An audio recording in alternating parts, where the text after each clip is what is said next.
আজকে দাড়ি নিয়ে কিছু কথা বলবো। কত আমল আমরা করি, আবার সময়ের সাথে ভুলে যাই। কিন্তু দাড়ি, এটা একমাত্র সুন্নাহ যেটা মৃত্যুর পরও আমাদের সঙ্গ ছাড়ে না। জীবন যেমনই হোক, দাড়ি রেখে যদি মৃত্যুবরণ করেন, মানুষ বলবেই এই ছিল একজন সুন্নাহর অনুসারী।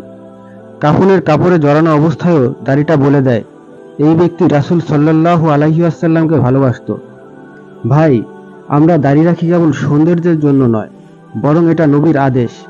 এটা রাসূলের চেনা পথে হাঁটার একটা নিদর্শন। জীবনের অনেক কিছু রেখে যেতে হয়, টাকা, সম্পদ, খ্যাতি, কিন্তু এই সুন্নাহ, এটা কবর পর্যন্ত যায়। তাই দাড়ি রাখেন, যেন মৃত্যুর পরও আপনাকে দেখে কেউ বলতে পারে এই মানুষটা রাসূলের পথেই ছিল। রাসূল সাল্লাল্লাহু আলাইহি ওয়াসাল্লাম বলেছেন, তোমরা মুশরিকদের বিপরীত কাজ করো, দাড়ি লম্বা করো আর গোঁফ ছোট করো।